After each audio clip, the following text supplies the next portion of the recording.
Alright y'all, I'm gonna go ahead and start connecting all of the hoses. So my first one is gonna be, I already put it on this surge tank. This one, it goes back to the upper heater core. So I'm gonna place it, I don't know, I think I'm gonna put the lower one on first, because when I put that one on right now, it's gonna block the other one. So I'm gonna put this the smaller lower hose, heater hose on first, and go from there.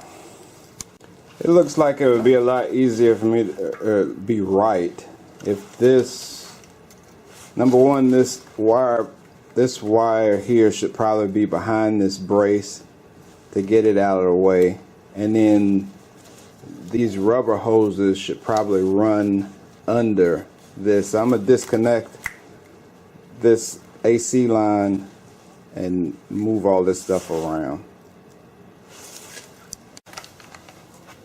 Alright y'all, I'm gonna try to show you what I've done first.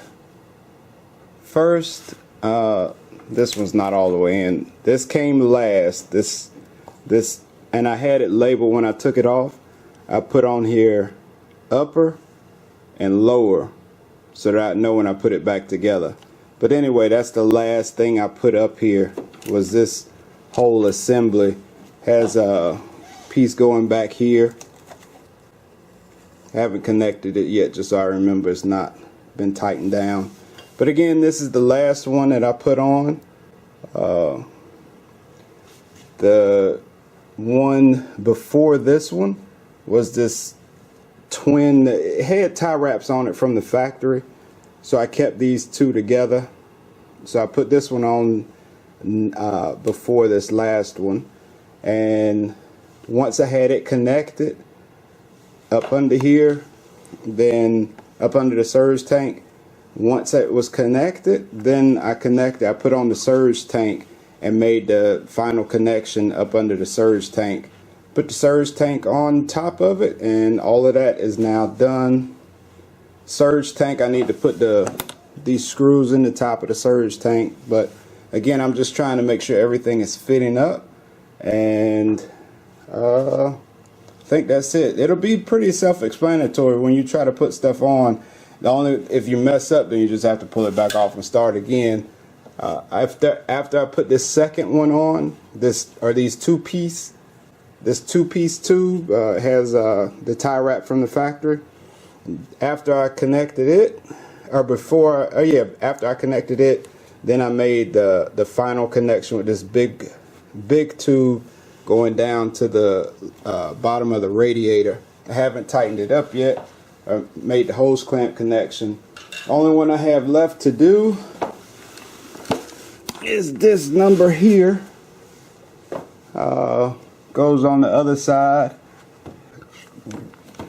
So I gotta do the other side, and once I put that on, I can put the AC parts, probably the accumulator, put it in, probably put the belt on, and then I'm just waiting. I gotta go to Harbor Freight this morning after the kids wake up so that I can buy me a new tool. But basically, all of this is put back together now. I gotta get the inner fender and all of that, just buttoning up stuff. Again, this part is self-explanatory. Oh, make sure you tighten down this brace before you put the surge tank on, because one of the bolts is up under the surge tank here. The other two you can get to. Alright. Well, that's a beautiful thing. It looks like it's buttoned up. Still have to deal with that air tube, because that bung was in the wrong location for the header, and I'm not pulling it back off, carrying it back to the machine shop for something because he doesn't have an LT1 head in the shop with an intake, because you need the intake and the head to know where that bung is supposed to be. And because the car is so old, he doesn't have a jig like that. So I'm thinking, man, I might even have to get one of those muffler repair kits and put around. I'm gonna carry it by his shop first, let him see it, see if there's anything he can do. But there's so much clutter going on there. But all the hoses Hose clamps are tightened up. That extra reservoir down there. I haven't done the accumulator yet. That's next, inshallah. On this side, get that accumulator in and connect the low pressure hose there. Hopefully stuff's gonna move out the way and let it get in there right. But cross that bridge when we get there. Yeah, I gotta put in the inner fender, but most of the engine stuff's done now. Moving right along.